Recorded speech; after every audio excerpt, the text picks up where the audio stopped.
बच्चों, आज की इस वीडियो में आपका बहुत बहुत स्वागत है। मैं आपको पढ़ा रही हूँ धर्म की आड़, जो गणेश शंकर विद्यार्थी का लिखा हुआ पाठ है और जो मैं आपको पहले पन्ने का 3 पैराग्राफ मैंने आपको पढ़ा दिया है। आज मैं पढ़ा रही हूँ आपको पेज नंबर 63 का लास्ट पैराग्राफ।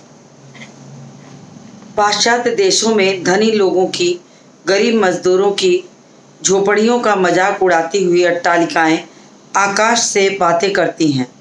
गरीबों की कमाई से ही वे मोटे पड़ते हैं और उसी के बल पर वे सदा इस बात का प्रयत्न करते हैं कि गरीब सदा चूसे जाते रहें और चूसे जाते रहें। यह भयंकर अवस्था है। इसी कारण साम्यवाद, बोल्शेविज्म आदि का जन्म हुआ। अब इन्होंने बताया कि पाश्चात्य देशों में धनी लोग क्या करते हैं, गरीब मजदूरों का शोषण करते हैं और उनको गरीब हमेशा गरीब बने रह जाते हैं, अमीर और अधिक अमीर होते जाते हैं। वो झोपड़ियों में रहते हैं, ये अट्टालिकाओं में निवास करते हैं। गरीबों की कमाई से ये और बड़े, मोटे होने का मतलब बहुत बड़े बन जाते हैं और उसी के बल पर हमेशा गरीबों को चूसते रहते हैं, उनका शोषण करते रहते हैं, बेगार करवाते हैं, अधिक कमाई हो जाती है।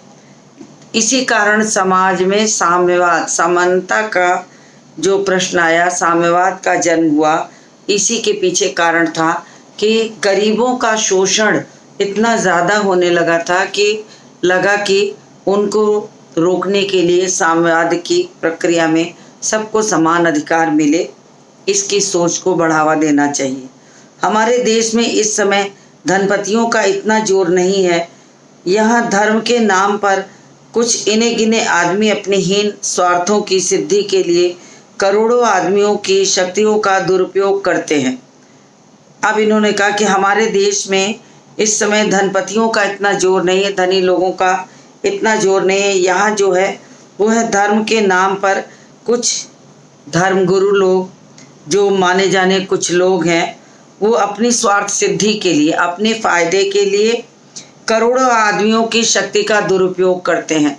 करोड़ों लोगों को इस तरीके से बरगला करके उनको गलत रास्ते पर डालकर उनकी शक्ति का दुरुपयोग करते हैं और उनसे हर प्रकार का लाभ कमाते हैं।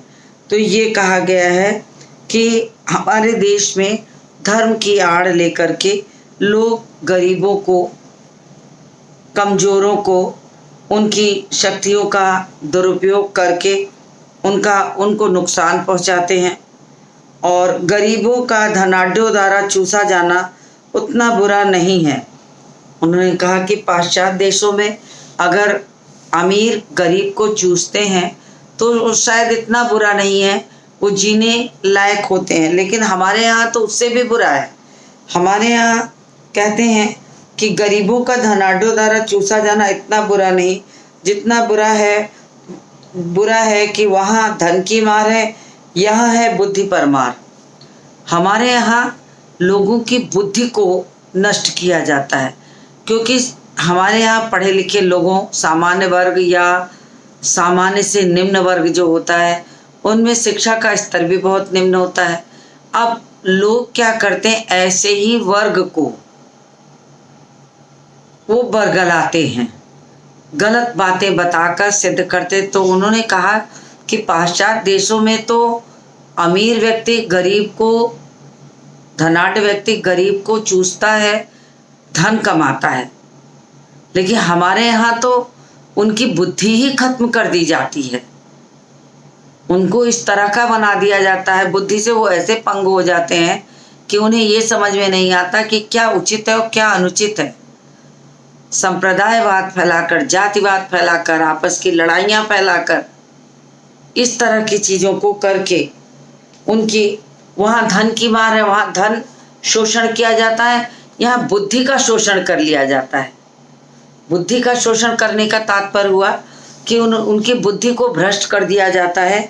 वो नहीं समझ पाते कि क्या सही है क्या गलत है, और जो पाते हैं उसी कार्य में वो जुड़ जाते हैं। जिधर चाहा ये बुद्धिवादी लोग जो होते हैं वो इन्हें जहाँ पाते वहीं जोत देते हैं और उसका फायदा उठाते हैं। तो वहाँ धन की मार है, यहाँ बुद्धि पर मार है। वहाँ धन दिखाकर करोड़ों को वश में किया जाता है। वहाँ पैसे के बल पर लोग खरीदे जाते हैं, पैसों के बल पर खरीदा जाता है और फिर मनमाना धन पैदा कर लिया जाता है। पैसों के बल पर लोगों को खरीद कर मनमाना काम लेकर उनसे और मनमाना धन कमाया जाता है।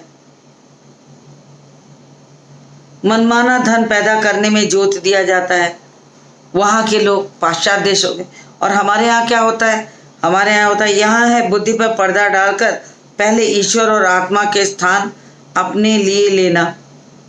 यहाँ पर बुद्धि को इस तरह से भ्रमित कर देना और उनकी धार्मिकता को इस तरह से बेवजह स्वयं को ईश्वर का अवतार, आत्मा, ईश्वर जैसी गलत चीज़ों को, सही चीज़ों को गलत तरीके से समझाकर, ईश्वर का डर दिखा करके, उनकी बुद्धि को भ्रष्ट करके गलत रास्ते पर उन्हें ढकेल देना और जीवन भर शोषण करते रहना जो कहा गया है, वो वास्तव में बुद्धि पर एक पर्दा पड़ जाता है।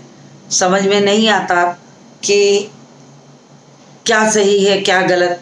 फिर जो धर्मगुरु कहते हैं वही बातें सही लगने लगती हैं और फिर धर्म और ईमान के नाम पर छलावा करते करते ईश्वर और आत्मा की सही गलत बातों को समझाते समझाते पूरे वर्ग को वो ऐसे आपस में लड़ा भिड़ा देते हैं कि जिससे स्वार्थ सिद्धि कर कुछ लोगों की संपत्ति, धन, उनकी ताकत सब बढ़ती जाती है और जो निरे गरीब लोग होते हैं वो इसमें मारे जाते हैं, उनको नुकसान होता है, उनको हर तरह से परेशानी झेलनी पड़ती है। न तो उनके पास आर्थिक स्थिति उनकी ऊंची होती है, न उनकी सामाजिक स्थिति ऊंची होती है। बस वो मजबूरी, बस इनके उंगलियों पर, इन धार्मिक रास्ते पर ले चलने वाले लोगों के उंगलियों के इशारों पर चलते रहते हैं और अंततः अपना नुकसान करते हैं। मूर्ख बेचारे धर्म की दुहाई देते और दीन दीन चिल्लाते हैं, अपने प्राणों की बाजियां खेलते हैं और थोड़े से अनियंत्रित और धूर्त आदमियों का आसन ऊंचा करते और उनका बल बढ़ाते हैं। और कहा कि समाज में जो मूर्ख होते हैं, हमारे यहाँ समाज ऐसा ही है, भीड़ चाल चलने वाला। जिस तरफ 2 लोग गए तो पता लगा 10 लोग बिना मतलब के उनके पीछे हो लेते हैं। आप कहीं भी देखिए, परखना हो कभी तो आप झूठ मूठ में यदि अभी 2 आदमी शोर मचाते हुए, कहीं भागते हुए, कुछ कहते हुए जाए तो सारी जनता उसके पीछे जाएगी। पीछे पलट कर लोग नहीं देखेंगे कि हाँ कहने वाले ने कुछ सही भी कहा है अथवा झूठ है। तो हमारे यहाँ ऐसी भीड़ चाल चलती है, जिस ओर 10 लोग मुड़े अनायास लोग 100 लोग उधर जाएंगे, देखे क्या हुआ, और सब उसी ओर मुड़ते चले जाएंगे। अंततः उन्हें धर्म के नाम पर लोग ठगते हैं, झूठ मूठ की बातें सुनाते हैं, उल्टी सीधी पट्टियाँ पढ़ाते हैं, अपना स्वार्थ सिद्ध करते हैं और लोगों को नुकसान पहुंचाकर अपने आप को बड़ा बनाते हैं। तो इन्होंने कहा कि जो लोग कम दिमाग, बुद्धि की मार करके मूर्खों को क्या करते हैं, धर्म की दुहाई दे दे करके और उनको कि ईश्वर तुम्हारे लिए खड़ा है, ईश्वर तुम्हारी ऐसी स्थिति कर देगा, यदि तुमने ऐसा नहीं किया तो तुम्हारा बहुत नुकसान होगा, तुम धर्म के नाम पर इस तरह कार्य नहीं कर सकते हो, क्योंकि धर्म का डर दिखा करके उसे इतना कमज़ोर करते हैं और अपनी बाजियां खेलते चले जाते हैं। और धीरे धीरे धूर्त लोग जो होते हैं वो अपना आसन, अपनी पदवी, अपना ओहदा ऊंचा कर लेते हैं और वो ऊंचे बैठते चले जाते हैं। और कमज़ोर वर्ग और मूर्ख वर्ग हमेशा उन्हीं के इशारों पर नाचता रहता है। उसे इस बात का पता भी नहीं होता कि वो जो कर रहा वो सही भी है कि नहीं, वो गलत है कि सही है, एक पहचान है। तो ये सारी चीज़ें जो है वो बिल्कुल समझ में लोगों को नहीं आती हैं। और अपनी ताकत वो हमेशा बढ़ाते चले जाते हैं। धर्म और ईमान के नाम पर किए जाने वाले इस भीषण व्यापार को रोकने के लिए साहस और दृढ़ता के साथ उद्योग होना चाहिए। उन्होंने कहा कि धर्म के नाम पर इस तरह का कार्य करने वालों पर कानूनन जुर्म दिखा करके एक शिकंजा कसना चाहिए कि जो लोगों की धार्मिक आस्था को ठेस पहुंचाकर इस तरह के कार्य को करे। जो आदमी धर्म की चीज़ों को नाजायज़ तरीके से प्रयोग करके लोगों को, समाज को नुकसान पहुंचाए, फिर वह व्यक्ति जो है वो सजा का पात्र है। भीषण व्यापार को रोकने के लिए कड़ा कानून बनाना चाहिए। इस तरह समाज में हम समाज को सही दिशा और रास्ता दिखाएंगे। अन्यथा हमारे समाज में जो लोग हैं वो आपस में एक दूसरे के खून के प्यासे हो जाएंगे, क्योंकि हमारा देश जो है वो सर्वधर्म प्रधान है। हर तरह के धर्मों की मान्यता यहाँ है। तो ये जो चंद लोग होते हैं, ये धर्म की आड़ लेकर के लोगों को इस तरह के झूठे सच्चे बयानों के द्वारा, झूठी सच्ची बातों के द्वारा इस तरह की चीज़ें कह कह के इस तरह से गलत रास्ते पे जाकर खुद अपने आप को बहुत ऊंचे रास्ते पे बिठा देते हैं और उनका नुकसान करते हैं।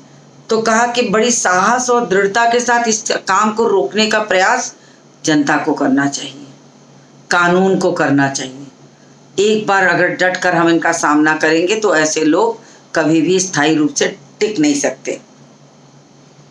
जब तक ऐसा नहीं होगा तब तक भारतवर्ष में नित्य प्रति बढ़ते जाने वाले झगड़े कम न होंगे। उन्होंने कहा यदि कानूनन ऐसे चीज को अपराध घोषित कर दिया जाए कि अनायास किसी को बरगला कर धर्म की आड़ लेकर उनका शोषण करना कानूनन अपराध बना दिया जाए, तो फिर होगा कि अगर हम कड़ाई से इसका पालन नहीं करेंगे तो नित्य प्रति ये चीज़ें बढ़ती जाएंगी। समाज में लोगों का निकलना, उठना, बैठना, चलना मुश्किल हो जाएगा।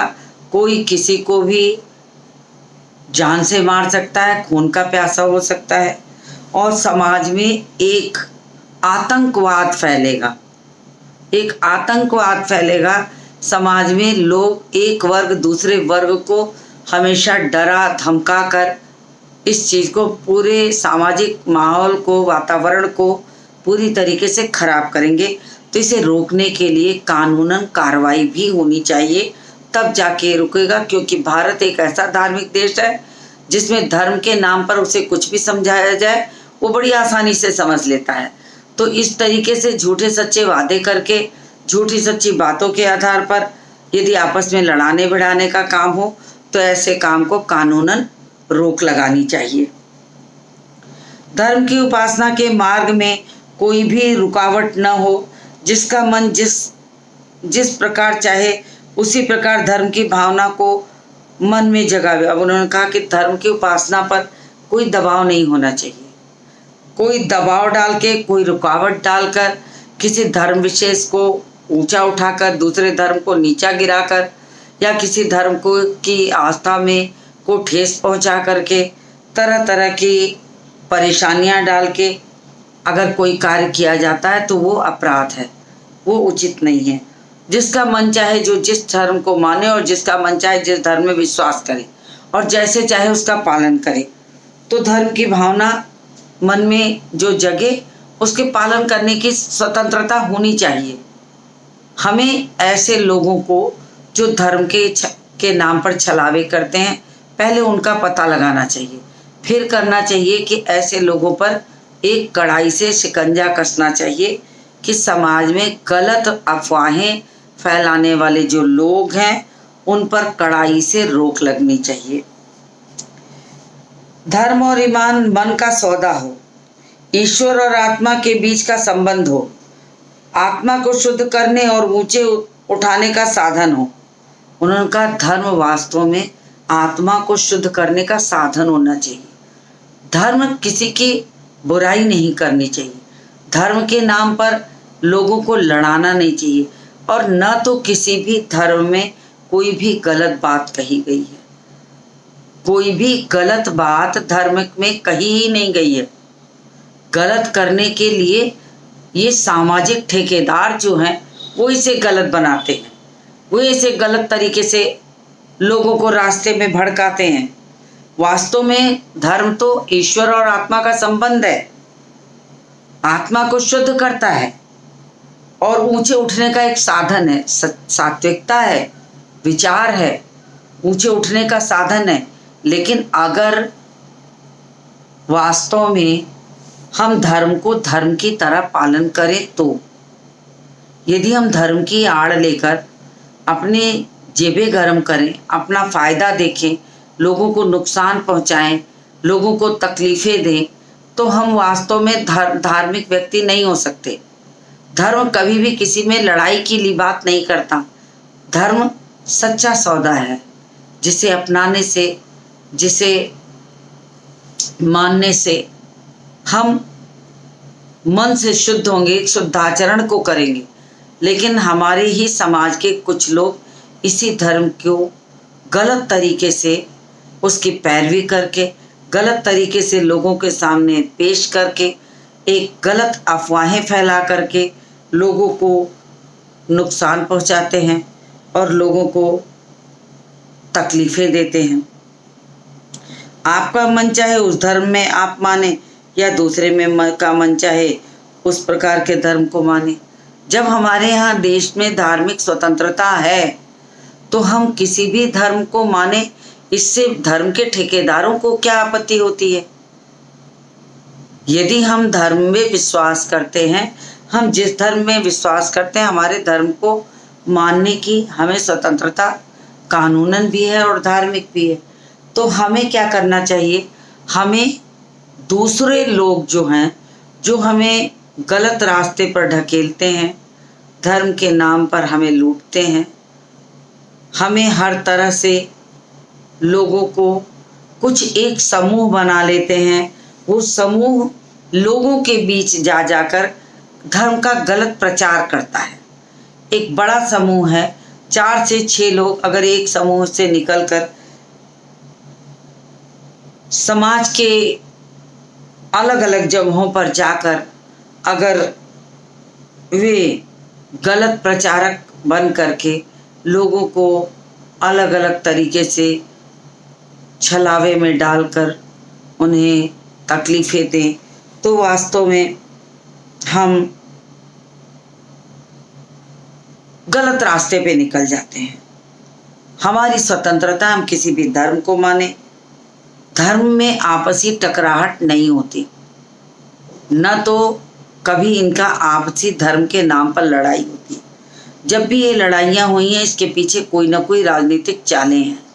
राजनीतिक चीज़ों को बढ़ा करके और अपने मन से लोगों को तकलीफ़ें पहुंचाकर वर्ग विशेष की सहानुभूति लेना, उनको अपनी ओर मोड़ना, ये जो है धर्म के ठेकेदारों का काम है।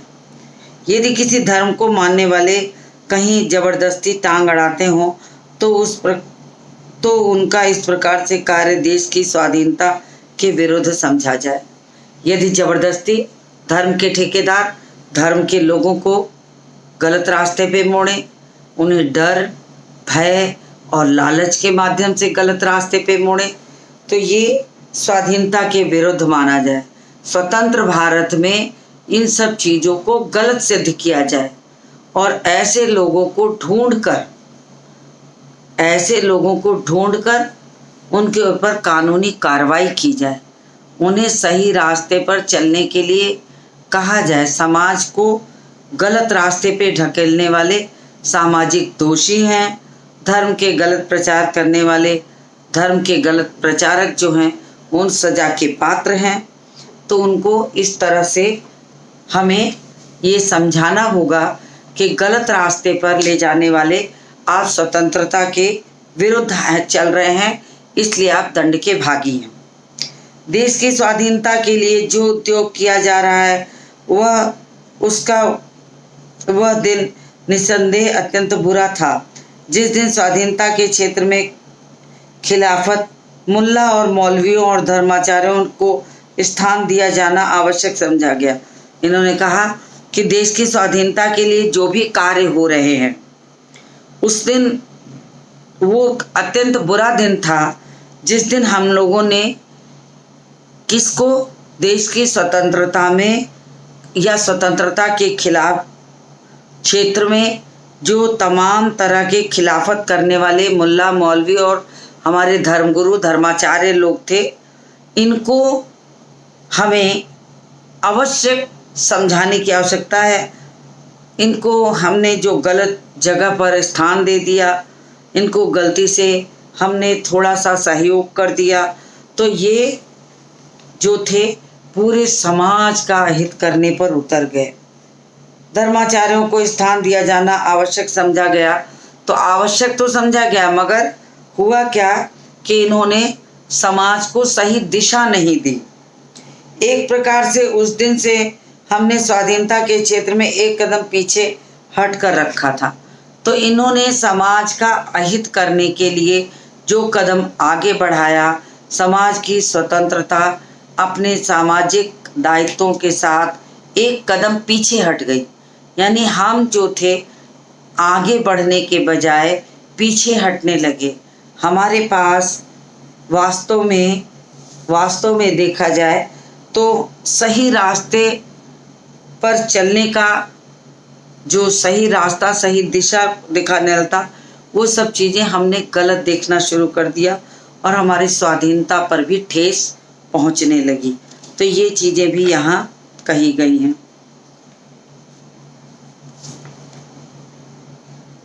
उसी पाप का फल आज भी हमें भोगना पड़ रहा है। जो हमने गलतियां की हैं, उन गलतियों की सजा है कि उन गलतियों की वजह से ही हमारा समाज जो है सामाजिक सांप्रदायिक झगड़ों में फंसा हुआ, एक दूसरे की जड़ें खोदने पे लगा है और हम एक दूसरे का नुकसान कर रहे हैं। तो देश को स्वाधीनता के संग्राम ही ने मौलाना अब्दुल बारी और शंकराचार्य को देश के सामने दूसरे रूप में पेश किया, उन्हें अधिक शक्तिशाली बना दिया और हमारे इस काम का फल यह हुआ कि इस समय हमारे हाथों ही से बढ़ाई इनकी और इनके लोगों की शक्तियाँ हमारी ही जड़ खोदने, उखाड़ने और देश के मजहबी पागलपन, प्रपंच और उत्पात का राज्य स्थापित कर रही है। अब इन्होंने कहा कि स्वतंत्रता के इस संग्राम में जो हम लोगों ने तमाम लोगों को, चाहे वो मौलाना अब्दुल बारी हो चाहे वो शंकराचार्य हो, हमने जो इन्हें स्थान दिया, जो महत्व दिया, इस महत्व के बदले में उन्होंने स्वयं को शक्तिशाली बनाया। और उस काम का फल क्या निकला कि हमने तो उन्हें एक स्थान दिया, एक सही राह दिखाई, एक स्थान विशेष पर बैठा दिया कि ये समाज का हित करेंगे, ये समाज के भलाई के लिए हैं। लेकिन उसका नुकसान क्या हुआ कि हमारा ही नुकसान हुआ, हम ही गलत रास्ते पर फंसते चले गए। इन्होंने अपने फायदे के लिए सारे कार्य किए गए और हमने जो अपने हाथों से अपनी शक्तियां बढ़ाई थी, जो हमने इन लोगों को सही स्थान दे करके ये सोचा था कि ये हमारी शक्ति को बढ़ाएंगे, उस शक्ति बढ़ाने का जो प्रक्रिया थी वो बढ़ने की जगह हमारी ही जड़ें खुदने लगी। हमारी ही जड़ें खोद कर देश में क्या किए, मजहबी प्रपंच को बढ़ा दिए, मजहबी लड़ाइयाँ लड़ा दिए, मजहबी झगड़े होने लगे, सांप्रदायिक तत्वों को बढ़ा दिए, छोटी छोटी बातों में हिंदू मुसलमान कह कह करके आपस में लड़ाई झगड़े कराने लगे। तो समाज जिस स्थान पर था, उन्नति के जिस रास्ते पर चल रहा था, उस उन्नति के रास्ते से वो निम्न रास्ते की ओर बढ़ता गया, वो नीचे की ओर गिरता चला गया। उसकी उन्नति के रास्ते बंद हो गए और उसकी उन्नति में हुआ क्या कि लोग मजहबी पागलपन और प्रपंच और उत्पात का राज्य स्थापित कर रहे हैं। आज क्या है, संप्रदायवाद ने मजहबी पागलपन को बढ़ा दिया है। हम हिंदू मुस्लिम सिख और ईसाई अगर अपने अपने धर्मों को लेकर इस तरह की लड़ाइयाँ लड़ने लगे तो देश के 4 टुकड़े हो जाएंगे और किसी भी टुकड़े में किसी भी तरह के लोगों में इतनी ताकत तो नहीं है कि देश की सुरक्षा कर सके। इसलिए अगर एक धागे को तोड़ना हो तो वो आसान है, लेकिन 4 धागे को तोड़ना हो तो वो कठिन है। अगर हम एक मजहबी लड़ाई में किसी एक को बढ़ावा दें और दूसरे को नुकसान पहुंचावें तो वो हमारे लिए मुश्किल है। लेकिन हम क्या करें कि हम सब मिल करके अगर देश हित का कार्य करें तो संभवतः ये देश उन्नति के रास्ते पर जाएगा। लेकिन ये दुनिया भर के पागलपन, प्रपंच, उत्पात, खून खराबा, आतंकवाद, ये सारी चीज़ों को हमें रोकना पड़ेगा। और इसके रोकने के लिए हमें क्या करना होगा? समाज के ऐसे लोगों पर एक बंधन कसना होगा, एक बंधन कसना होगा। और वो बंधन कैसा होगा? कानून का हो सकता है, समाज के बड़े लोगों का हो सकता है, समाज के एक वर्ग विशेष का हो सकता है कि उन्हें रोके, समझाए और उन्हें सही दिशा दिखाए। महात्मा गांधी धर्म को सर्वत्र स्थान देते हैं। वे एक पग भी धर्म के बिना चलने के लिए तैयार नहीं, परंतु उनकी बात ले उड़ने के पहले प्रत्येक आदमी का कर्तव्य है कि वह भलीभांति समझ ले कि महात्मा जी के धर्म का स्वरूप क्या है। धर्म से महात्मा जी का मतलब ऊंचे धर्म और उदार तत्वों का ही हुआ करता है। उनके मानने से किसी ऐतराज हो सकता है। उन्होंने कहा कि महात्मा गांधी की चर्चा करते हुए लेखक ने कहा कि इन्होंने धर्म को सबसे महत्वपूर्ण स्थान दिया और ये मानते थे कि मनुष्य धर्म के बिना एक पग भी आगे पीछे नहीं चल सकता। लेकिन इनका जो धर्म है वो धर्म ये धार्मिक चालें नहीं हैं, धार्मिक चोलों में छुपे हुए ये जो भेड़ की खाल में जो लोग छिपे हुए हैं उनकी जो सोच है उसको बदलने की ज़रूरत है। तो ये लोग नहीं हैं, इनके लिए धर्म का एक अलग स्वरूप है। धर्म को ये उस आस्था और विश्वास से नहीं देखते जो किसी को नुकसान पहुंचाए। इनके लिए तो धर्म हर आदमी का एक कर्तव्य है। भली भांति समझ लें कि महात्मा जी के धर्म का स्वरूप क्या है। अब गांधी जी ने जिस धर्म को धर्म माना वो धर्म था हमारा कर्तव्य, हमारी उदारता, हमारा दायित्व। और हम अपने कर्तव्यों और दायित्वों को यदि सही ढंग से पालन करें, सही ढंग से उसको समझें, उसका प्रयोग करें तो धर्म का पालन करना मनुष्य को ऊंचे उठाने जैसा हो जाएगा। लेकिन किसी को ऐतराज भी नहीं होगा, कोई उसे रोकेगा भी नहीं। लेकिन धर्म को छलावे के रूप में, धर्म को गलत रास्ते के रूप में, गलत प्रचार करके, आपस में लड़ा करके, मजहबी पागलपन पैदा करना, आतंकवाद का माहौल बनाना, वो गांधी जी की नज़र में धर्म नहीं है। धर्म का मतलब होता है मनुष्यता, मानवता, दयालुता, विनम्रता, कर्तव्य बोध कि हमें पता होना चाहिए कौन चीज़ सही है और कौन चीज़ गलत है। हमारे जीवन में किस रास्ते को सही माना जाए और किस रास्ते को हम गलत माने। तो हमें ऐसे गलत रास्ते का ऐतराज होना चाहिए और ऐसे सही धर्म का जो हमारे कर्तव्य का बोध कराए, जो हमें कर्तव्य के रास्ते दिखाए, बड़े छोटे का सम्मान कराए, हमें मनुष्यता का पाठ पढ़ाए, ऐसे धर्म का पालन करके गांधी जी ने कहा किसी भी समाज को हम उन्नति के रास्ते पर ले जा सकते हैं। यदि समाज को उन्नति के रास्ते पे ले जाना है तो हमें धर्म को सही रास्ते पे ले जाना है, न कि हमें ये करना है कि धर्म की प्रवृत्तियों को गलत रूप में समाज में फैलाना है, गलत रूप में समाज में सिखाना है और उसका गलत प्रयोग करके आपस में वैमनस्य, दुश्मनी, छलावा, लड़ाई झगड़े, खून खराबे जैसी चीज़ें किसी भी समाज में उन्नति का कारण नहीं बन सकती।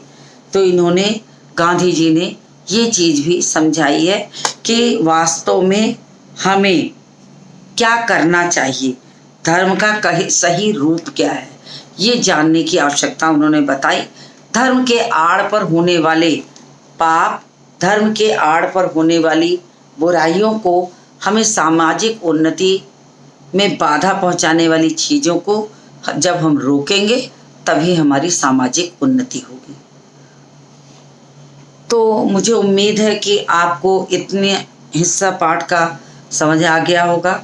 इसके आगे के अंश को मैं अपने अगले वीडियो में लेके आऊँगी, तो आप मेरे साथ बने रहिए। आज के इस वीडियो को यहीं समाप्त करते हैं और मिलते हैं आपसे अगले वीडियो में।